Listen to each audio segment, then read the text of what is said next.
प्यारे बच्चों, नीव और एससीईआरटी गुरुग्राम की foundation programme for secondary students में आप सभी का स्वागत है। प्यारे बच्चों, आज हम क्लास 10th साइंस का धातु एवं अधातु का पार्ट 2 जो है वो ऑनलाइन क्लास में करने वाले हैं। मैं अर्चना अरोड़ा, पीजीटी केमिस्ट्री, जी ट्रिपल स्नातकपुर गुरुग्राम से आप सभी का आज की ऑनलाइन क्लास में स्वागत करती हूँ। प्यारे बच्चों, मुझे आशा है कि आपको पिछली क्लास में पढ़ा हुए जो टॉपिक्स हैं वो समझ में आ गए होंगे और आपने जो क्वेश्चंस आपको होमवर्क में दिए गए थे वो कर लिए होंगे। तो आज की ऑनलाइन क्लास में क्या क्या हम पढ़ने वाले, आगे बढ़ते हैं। आज की ऑनलाइन क्लास में जो हम पढ़ेंगे वो होगा रासायनिक गुणधर्म के बारे में हम पढ़ने वाले इस ऑनलाइन क्लास में। और उस रासायनिक गुणधर्म में हम क्या पढ़ने वाले, ऑक्सीजन के साथ धातुओं की अभिक्रिया के बारे में, साथ में जल के साथ धातुओं की अभिक्रिया के बारे में हम पढ़ेंगे, अम्लों के साथ धातुओं की अभिक्रिया के बारे में भी हम पढ़ेंगे, लवणों के विलयन के साथ धातुओं की अभिक्रिया के बारे में भी हम पढ़ेंगे, धातुओं की सक्रियता के बारे में भी हम इस ऑनलाइन क्लास में पढ़ने वाले हैं। और साथ ही साथ हम पढ़ेंगे आयनिक यौगिकों का निर्माण और गुणधर्म। तो आइए आज की ऑनलाइन क्लास हम स्टार्ट करते हैं। प्यारे बच्चों, आज की ऑनलाइन क्लास में जो पहली हम एक्टिविटी शो करने वाले वो देख लेते हैं। आपके सामने स्क्रीन पर एक धातु दिखाई दे रही है। जी हाँ प्यारे बच्चों, आपने बिल्कुल सही समझा है। ये है सोडियम धातु, जिसको नाइफ से कट कर सकते हैं। ये आप पिछली क्लास में पढ़ चुके हैं। जब उसे पानी में डाला तो वो किस तरह से ज्वलनशील हो जाती है, किस तरह से आग पकड़ती है, देख रहे हैं आप। यस, कितना इंटरेस्टिंग है ना, ये कितना ही रुचिकर माध्यम से आपको दिखाया गया है। चलिए आगे बढ़ते हैं हम। अब आगे देखते हैं, बर्नर के ऊपर एक धातु बर्न की जा रही है, दहन किया जा रहा है, वो है मैग्नीशियम धातु।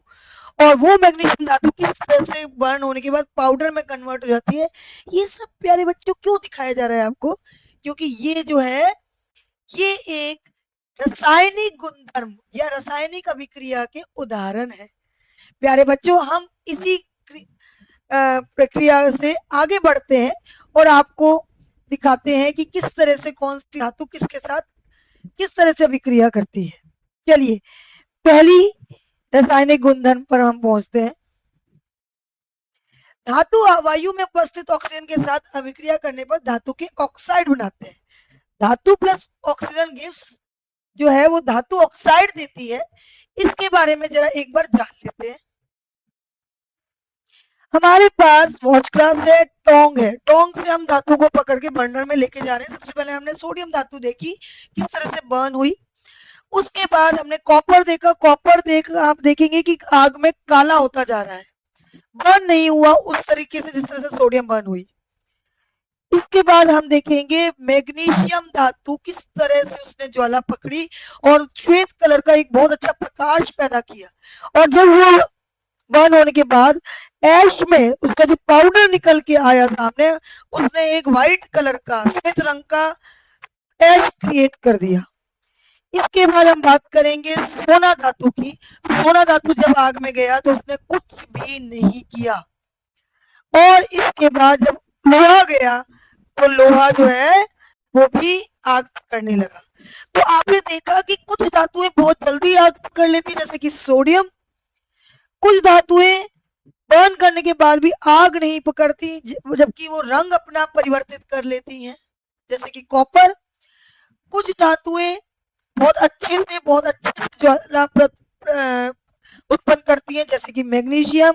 यहाँ तक कि वो उसे पाउडर में भी कन्वर्ट कर देती हैं। और इसके बाद अगर हम बात करें सोना की, तो वो बिल्कुल भी आग नहीं पकड़ता, मतलब वो ऑक्सीजन के साथ अभिक्रिया नहीं करता।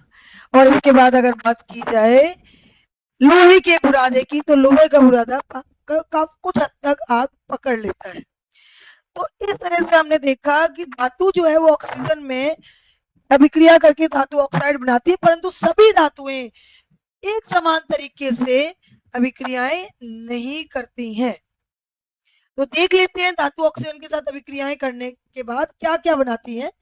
कॉपर जब ऑक्सीजन के साथ अभिक्रिया करता है तो वो कॉपर ऑक्साइड बनाता है CuO, और ये कॉपर सेकंड वाला ऑक्साइड होता है जिसका जो संयोजकता है वो 2 होती है। उसके बाद एल्यूमिनियम ऑक्सीजन के साथ अभिक्रिया करके एल्यूमिनियम ऑक्साइड बनाता है। मैग्नीशियम ऑक्सीजन के साथ अभिक्रिया करके मैग्नीशियम ऑक्साइड बनाता है, MgO बनाता है। तो इस तरह से धातु जो है अभिक्रियाएं करती है ऑक्सीजन के साथ, पर दूसरी धातुएं एक समान तरीके से अभिक्रिया नहीं करती है, और ये सब हमारी अभिक्रियाशीलता पर निर्भर करता है, इसको हम आगे सक्रियता श्रेणी में भी पढ़ने वाले हैं। अब बात करते हैं हम अगली केमिकल रिएक्शन की। जल के साथ धातु की अभिक्रिया की बात करेंगे। स्क्रीन पर एक बहुत इंटरेस्टिंग एक्टिविटी मैं आपको दिखाने वाली हूँ। देखिए, एक आदमी है जिसके हाथ में बहुत सारा कुछ डिब्बे में है, और वो जब उसको पानी में, तालाब में, नदी में फेंकता है तो किस तरह से वो अभिक्रिया करता है, और ये अभिक्रिया तो सुनामी रूप ले रही है प्यारे बच्चों, सुनामी रूप, किस तरह से आग पकड़ी है। और ये कोई चीज सामान्य नहीं है, ये एक धातु है जो कि सोडियम धातु है, और ये आपको दिखाना चाह रहे हैं हम इस क्रियाकलाप के माध्यम से कि सोडियम धातु आग किस तरीके से जल में पकड़ती है। अब हम बात करेंगे दोबारा से एक क्रियाकलाप की। तो आप देखिए, हमने टोंग के माध्यम से बारी बारी से धातुओं को पानी में डाला। सोडियम को जब हमने पानी में डाला तो सोडियम ने फटाफट आग पकड़ ली और वो आग के ऊपर तैरने लग गया है। देखिए धातु सोडियम कितने अच्छे से आग पकड़ता है। उसके बाद कॉपर को डाला, सॉरी कैल्शियम को डाला, कैल्शियम ने भी आग पकड़ी, परंतु कैल्शियम ने आग तो पकड़ी पर उतनी प्रबलता से आग नहीं पकड़ी, और वो नीचे बैठ गया है और ऊष्मा प्रदान कर रहा है। इसके बाद बात अगर हम करें एक और धातु की, तो उसे हमने ठंडे पानी में जब हमने डाला तो उसने आग या कोई परिवर्तन नहीं दिखाई दिया, परंतु जब उसी धातु को हमने गर्म पानी में डाला तो उसने थोड़ी सी ऊष्मा प्रदान की और आग पकड़ी है।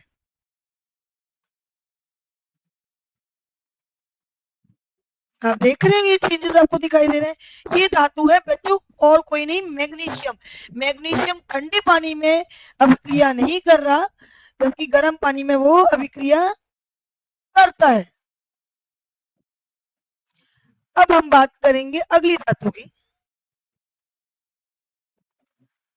और अगली धातु देखिए हम लेने वाले एल्यूमिनियम। एल्यूमिनियम जब पानी में जाता है, ठंडे पानी में, तो वो कोई अभिक्रिया नहीं देता, बिल्कुल मैग्नीशियम की तरह ही, परंतु जब वो उसको हम गर्म पानी में डालते हैं तो वह देखते हैं क्या करता है। अरे इसने तो गर्म पानी में भी कोई खास अभिक्रिया नहीं दी, तो चलो इसे भाप से अभिक्रिया कराते हैं, और भाप से अभिक्रिया करने के बाद ये एक परिवर्तन क्रिएट करता है और हाइड्रोक्साइड में कन्वर्ट होता है। अब इसके बाद सोने की बात करें अगर हम, तो सोना जो है वो ना ठंडे पानी में अभिक्रिया देगा, ना ही वो गर्म पानी में अभिक्रिया देगा, और ना ही वो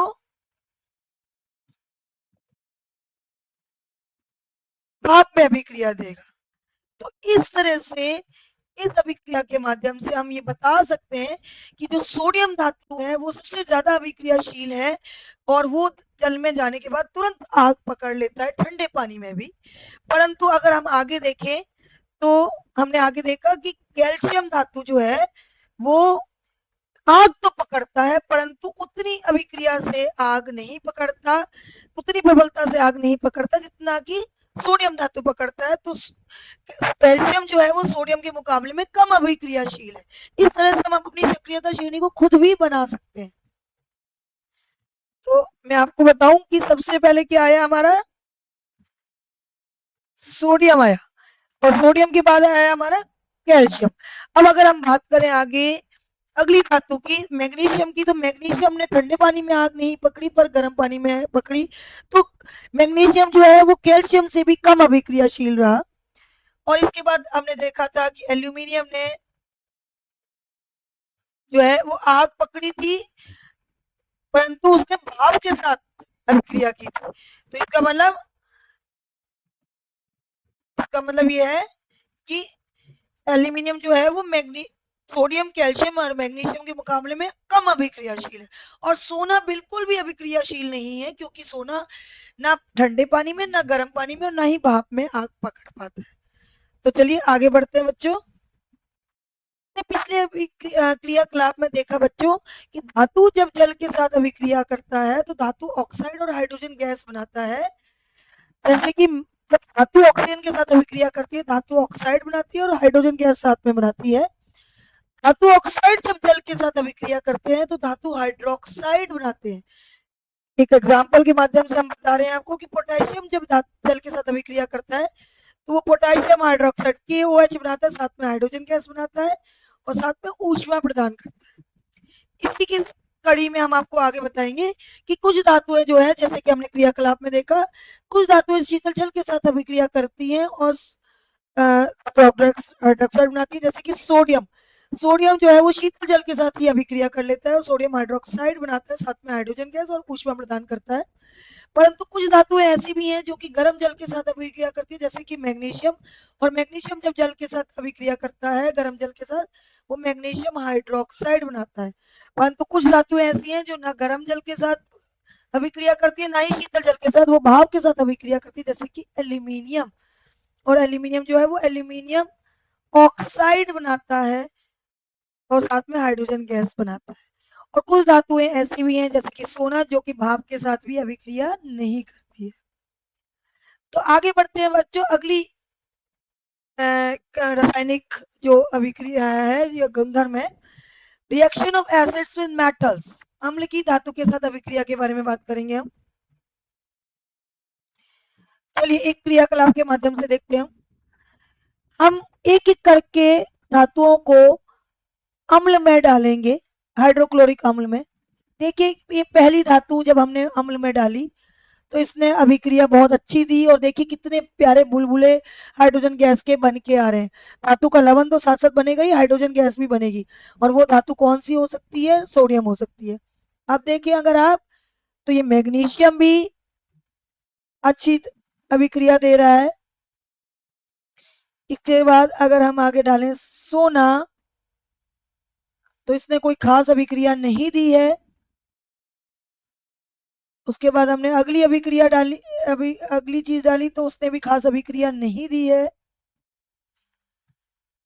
तो अम्ल के साथ अभिक्रिया कोयला डालने पर भी कोई खास अभिक्रिया नहीं आएगी, ऑब्वियस सी बात है। तो आपने इस क्रियाकलाप में देखा कि कुछ धातुएं अम्ल के साथ बहुत अच्छी अभिक्रियाएं देती हैं, जैसे कि आप देख ही चुके हैं जो उच्च अभिक्रियाशील धातुएं होती हैं वो अम्ल के साथ बहुत बढ़िया अभिक्रिया देती हैं। परंतु कुछ धातुएं जो हैं वो अम्ल के साथ अभिक्रिया नहीं देती हैं और अधातुएं बिल्कुल भी अभिक्रिया नहीं देती हैं। एल्यूमिनियम जब हमने डाला तो उसने अच्छी अभिक्रिया दी, पर उसके बाद कोई भी अगर हम जिंक या कोई और धातु डालते हैं तो अभिक्रिया कुछ खास नहीं दिखाई देगी। तो धातु जब अम्ल के साथ अभिक्रिया करते हैं तो वो लवण बनाते हैं और साथ में हाइड्रोजन गैस बनाते हैं। Metal with acids gives metal salts and hydrogen gas. धातु अम्ल के साथ धातु के लवण बनाते हैं और हाइड्रोजन गैस बनाते हैं। चलिए आगे बढ़ते हैं। अब हम बात करते हैं कि यह अभिक्रिया विस्थापन अभिक्रिया भी कहलाती है। ये एक बहुत अच्छा उदाहरण है विस्थापन अभिक्रिया का कि जिंक जब सल्फ्यूरिक अम्ल के साथ जुड़ता है तो वह हाइड्रोजन परमाणु का विस्थापन करता है। आप देख रहे हैं जिंक जब सल्फ्यूरिक अम्ल के साथ गया तो उसने अपना H2 छोड़ दिया और जिंक को रिप्लेस कर दिया है। देखिए जिंक जो है H2 की जगह किसने ले ली? जिंक ने ले ली और हाइड्रोजन गैस जो है वो बाहर निकल गई। तो ये एक विस्थापन अभिक्रिया भी कह सकते हैं इसी रासायनिक गुण को। तो देखिए मैग्नीशियम जब हाइड्रोक्लोरिक अम्ल के साथ अभिक्रिया करता है तो वो मैग्नीशियम क्लोराइड बनाता है, साथ में हाइड्रोजन गैस बनाता है। आयरन जब सल्फ्यूरिक अम्ल के साथ अभिक्रिया करता है तो वो आयरन सल्फेट बनाता है और साथ में हाइड्रोजन गैस बनाता है। मैग्नीशियम जब सल्फ्यूरिक अम्ल के साथ अभिक्रिया करता है तो वो मैग्नीशियम सल्फेट बनाता है और हाइड्रोजन गैस बनाता है। कुछ अम्ल, कुछ धातुएं तो अणु अम्ल के साथ भी अभिक्रिया कर लेती हैं, चाहे वो स्ट्रॉन्ग नहीं भी हो अम्ल तब भी अभिक्रिया कर लेती हैं। कुछ धातुएं जो ज्यादा अभिक्रियाशील नहीं होती उनके लिए शांत अम्लों की जरूरत पड़ती है। आपके सामने एक कंटेनर में 5 रुपए का सिक्का और उस पर एक लिक्विड तरल पदार्थ डाला जा रहा है और आप अब इसके परिवर्तन देखिएगा किस तरीके से ये परिवर्तित होगा। आप देखेंगे आपके सामने दिखाई दे रहा है कि किस तरह से वो अपना रंग छोड़ता जा रहा है। सिक्का सिक्का जो है वो जिस मिश्र धातु से या धातु से बनता है वो अपना रंग छोड़ता जा रहा है। उसके अंदर हमने एक रिएजेंट डाला है, एक केमिकल डाला है, एक रसायन डाला है जो कि उस सिक्के तक को गला देता है। आपने ऐसी अभिक्रिया कभी नहीं देखी होगी कि वो सिक्के को गला रहा है और उसका रंग छोड़ता जा रहा है। प्यारे बच्चों, इसको हम क्या कहते हैं? ये है एक्वारीजिया। ये एक्वारीजिया 3/1 के अनुपात में सांद्र HCl और सांद्र H2NO3 का ताजा मिश्रण होता है जो कि गोल्ड को भी गला सकता है। एक्वारीजिया भवकता द्रव होने के साथ प्रबल संक्षारक भी है।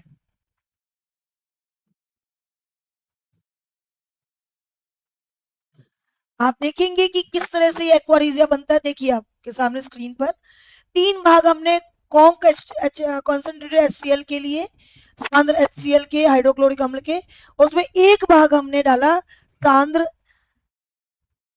सल्फ्यूरिक अम्ल का और उसको दोनों को हिला दिया। ये जब आपने इसके अंदर एल्यूमिनियम धातु डाली तो देखिए वो कैसे एल्यूमिनियम धातु गल के बाहर निकलेगी। ये इतना स्ट्रॉन्ग होता है एक्वारीजिया कि ये सोने तक को गला सकता है। वो सोना जो किसी के साथ अभिक्रिया नहीं करता पर इसके साथ अभिक्रिया करता है। ठीक है प्यारे बच्चों, तो ये एक एक्वारीजिया जो है वो बहुत इंपॉर्टेंट चीज है, आपने ध्यान रखनी है।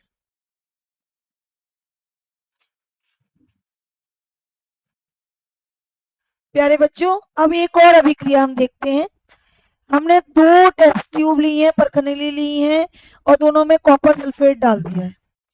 एक एक परखनली में हमने को अलग करके हमने उसमें कील डाल दिया। 2 कील लिए, एक कील हमने उस परखनली में डाला और देखा कि परखनली में जो लिक्विड था कॉपर सल्फेट था उसका रंग बिल्कुल अलग हो गया, वो हरा हो गया है और कील का रंग भी अलग हो गया है। आप देखिए कील दोनों सामने आपके और कील का रंग भी अलग हो गया है। इसे क्या कहेंगे? इसे विस्थापन अभिक्रिया कहते हैं प्यारे बच्चों, और ये लवण विलयनों के साथ धातु की अभिक्रिया भी कहते हैं। किस तरह से एक धातु ने दूसरी धातु को विस्थापित कर दिया है। जो ज्यादा अभिक्रियाशील धातु होती है वो कम अभिक्रियाशील धातु को विस्थापित कर देती है।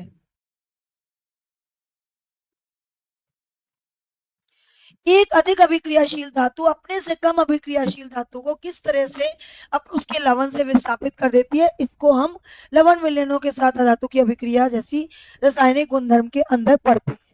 ये आपके सामने स्क्रीन पर ये चीज दिखाई दे रही है। अब हम बात करेंगे सक्रियता श्रेणी की। आपने इतनी सारी रासायनिक गुणधर्मों के माध्यम से पढ़ा कि किस तरह से सबसे ज्यादा अभिक्रियाशील धातुएं कौन सी हैं। Potassium, sodium, calcium, magnesium, aluminium जो है वो काफी हद तक अभिक्रियाशील धातुएं हैं। जिंक, आयरन, लेड ये कम अभिक्रियाशील हैं और जो हाइड्रोजन से नीचे कॉपर, मरकरी, सिल्वर, गोल्ड है ये बहुत कम अभिक्रियाशील धातुएं हैं। और ये जो अभिक्रिया सक्रियता श्रेणी है इसमें जो धातुएं अरेंज्ड हैं वो घटते क्रम में, अभिक्रियाशीलता के घटते क्रम में है। जो सबसे ऊपर वाली धातु है वो सबसे ज्यादा अभिक्रियाशील है और जो सबसे नीचे वाली धातु है वो सबसे कम अभिक्रियाशील है। तो इसे कहते हैं वो सक्रियता श्रेणी। आगे हम बात करेंगे और थोड़ा सा सोच विचार करेंगे कि जब जिंक, मैग्नीशियम और कॉपर के धात्विक ऑक्साइडों को निम्न धातु के साथ गर्म किया जाएगा तो कौन सी चीज क्या अभिक्रिया देगी। इसके बारे में आपने कौन सी विस्थापन अभिक्रिया जिस तरह से अभी पढ़ी, तो इसमें क्या क्या चेंजेस आ सकते हैं, इस पर हम विचार करते हैं प्यारे बच्चों। प्यारे बच्चों, इस क्वेश्चन में जो स्क्रीन पर आपको क्वेश्चन दिखाई दे रहा है, इसमें क्या दिखाया गया है, ये आपको सक्रियता श्रेणी से रिलेटेड क्वेश्चन है और ये आपको ये दिखाना जा रहा है कि किस तरह से कौन सा तत्व जो है वो किस ऑक्साइड के को डिस्प्लेस करेगा, विस्थापित करेगा और कौन सा नहीं। देखिए, जो मोर रिएक्टिव या ज़्यादा अभिक्रियाशील धातुएं होती हैं वो कम अभिक्रियाशील धातुओं को जो है विस्थापित कर सकती हैं। तो अगर हम जिंक ऑक्साइड के केस में देखें, तो जिंक ऑक्साइड के केस में जिंक के साथ अभिक्रिया करने का कोई औचित्य नहीं दिखाई देता, परंतु मैग्नीशियम जो कि ज़्यादा अभिक्रियाशील है जिंक के मुकाबले में, तो वो मैग्नीशियम जो है वो जिंक ऑक्साइड को विस्थापित करके मैग्नीशियम ऑक्साइड बना देगी और जिंक अलग हो जाएगा। परंतु कॉपर क्योंकि कम अभिक्रियाशील है, वो इसके साथ कोई अभिक्रिया नहीं देगा। अगर हम दूसरे केस में देखें मैग्नीशियम ऑक्साइड के केस में, तो मैग्नीशियम ऑक्साइड के केस जिंक, मैग्नीशियम और कॉपर सभी जो है कोई भी धातु जो है वो अभिक्रिया नहीं दे पाएगी, क्योंकि मैग्नीशियम वैसे नहीं देगा और जिंक और कॉपर कम अभिक्रियाशील हैं जो कि मैग्नीशियम ऑक्साइड को विस्थापित नहीं कर पाएंगी और अभिक्रिया नहीं देंगी। कॉपर ऑक्साइड के केस में देखते हैं, तो कॉपर ऑक्साइड के केस में जिंक क्योंकि मोर रिएक्टिव है, ज़्यादा अभिक्रियाशील है, तो जिंक के जो है वो कॉपर ऑक्साइड के साथ अभिक्रिया करके जिंक ऑक्साइड बना देगा और कॉपर को अलग कर देगा। मैग्नीशियम जो है वो भी कॉपर ऑक्साइड के साथ अभिक्रिया करके कॉपर अलग कर देगा और मैग्नीशियम ऑक्साइड बना लेगा, परंतु कॉपर जो है वो कम अभिक्रियाशील है, तो वो जो है कोई अभिक्रिया नहीं देगा। तो इस तरीके से सक्रियता श्रेणी के माध्यम से आप लोग इस तरह के क्वेश्चंस अगर टेबलाइज फॉर्म में आते हैं तो ये क्वेश्चन बहुत ही ज़्यादा सिंपल होते हैं, सिर्फ एक बार समझने की देर है और ये कुछ सेकंड्स में आप लोग इन क्वेश्चंस को कर सकते हैं। अब बात करेंगे हम आयनिक यौगिकों का निर्माण। जब भी कोई धातु अधातु के साथ अभिक्रिया करती है तो वो आयनिक यौगिक बनाते हैं। आयनिक जिसे आयनिक आबंध से बनते हैं, जो जैसे सोडियम है, सोडियम का जो इलेक्ट्रॉनिक विन्यास है वो 281 होता है, 2 8 और 1। इसकी जो बाह्यतम कोश है उसमें 1 इलेक्ट्रॉन होता है, जिससे अगर हमें स्थिर अनुपात देना है या स्थिर हमें विन्यास देना है तो हमें उस 1 इलेक्ट्रॉन को बाहर निकालना पड़ेगा। और क्योंकि क्लोरीन के इलेक्ट्रॉनिक विन्यास में 2 8 7 होते हैं, मतलब कि बाह्यतम कोश में 1 इलेक्ट्रॉन कम होता है, तो वो 1 इलेक्ट्रॉन लेने की टेंडेंसी रखता है, क्षमता रखता है। तो सोडियम बहुत ही आसानी से अपना ये 1 इलेक्ट्रॉन जो है वो जंप करवा देगा क्लोरीन में, और इन दोनों के बीच में एक मित्रता बन जाएगी। एक धातु और धातु के बीच में किस तरह से मित्रता बन जाती है, इसी को हम कहते हैं आयनिक आबंध। देखिए, इस तरीके से सोडियम का 1 इलेक्ट्रॉन, जिस तरह से क्लोरीन का जो इलेक्ट्रॉनिक विन्यास होता है उसी तरह से क्लोरीन का भी होता है। किस तरह से 1 इलेक्ट्रॉन जो है वो लास्ट में फ्लोरीन में कूद के जा रहा है और उसके इलेक्ट्रॉनिक विन्यास को पूरा कर रहा है, और इसको सोडियम को धनात्मक आयन में और फ्लोरीन को ऋणात्मक आयन में परिवर्तित कर रहा है, और ये दोनों आयन मिलकर के, धनात्मक और ऋणात्मक आयन मिलकर के क्या बना रहे हैं, आयनिक आबंध बना रहे हैं। आइए देखते हैं इनकी कुछ विशेषताओं के बारे में। आयनिक यौगिक ठोस होते हैं क्योंकि ये आयन से मिलके बनते हैं, अपोजिट चार्जेस से मिलके बनते हैं, इसलिए ये ठोस भी होते हैं और कठोर भी होते हैं। इसी वजह से, कठोरता की वजह से ही इनका उच्च गलनांक और क्वथनांक होता है। ये सामान्यतः जल में घुलनशील होते हैं। आयनिक यौगिक ऊष्मा के बहुत अच्छे सुचालक होते हैं क्योंकि ये आयन से बनते हैं, और आयन किससे बनते हैं, इलेक्ट्रॉनों के ट्रांसफर से, इलेक्ट्रॉनों के एक जगह से दूसरी जगह पर जाने की वजह से। तो आइए बच्चों, इस क्लास में हमने जो जो पढ़ा उसके माध्यम से हम क्या क्या पढ़ चुके हैं एक बार सारांश में पढ़ लेते हैं। धातु जब ऑक्सीजन के साथ अभिक्रिया करता है तो वो धातु ऑक्साइड बनाता है। धातु ऑक्सीजन के साथ अभिक्रिया करके धातु ऑक्साइड और हाइड्रोजन गैस बनाता है। तो सॉरी, धातु जल के साथ अभिक्रिया करके धातु ऑक्साइड और हाइड्रोजन गैस भी बनाता है, और धातु हाइड्रोक्साइड भी बनाता है। धातु जब अम्ल के साथ अभिक्रिया करता है तो वो धातु के लवण और हाइड्रोजन गैस बनाता है। धातु बी का लवण विलयन धातु ए के साथ अभिक्रिया करके, अगर वो धातु ए ज्यादा अभिक्रियाशील है तो वो फटाफट धातु ए का लवण विलयन बना देती है, धातु बी को विस्थापित कर देती है। तो ये हमारे इस ऑनलाइन क्लास का कुछ समरी पॉइंट्स थे। अब आप इस क्लास के माध्यम से क्या क्या क्वेश्चंस कर पाएंगे देख लेते हैं एक बार। पेज नंबर 62 पर 62 पर क्वेश्चन नंबर 1, क्वेश्चन नंबर 2 और क्वेश्चन नंबर 6 और 7 आप लोग इस माध्यम से कर पाएंगे। साथ ही आप इन क्वेश्चंस के आंसर भी दे पाएंगे, जो कि प्रश्न 1 है। इसी के साथ प्रश्न 2 आपकी स्क्रीन पर, प्रश्न 3 आपकी स्क्रीन पर। तो मैं आशा करती हूँ आज की आपके ऑनलाइन क्लास में जो भी पढ़ाया गया है वो समझ में आया होगा और आप इन सभी प्रश्नों के उत्तर अच्छे से कर पाएंगे। धन्यवाद।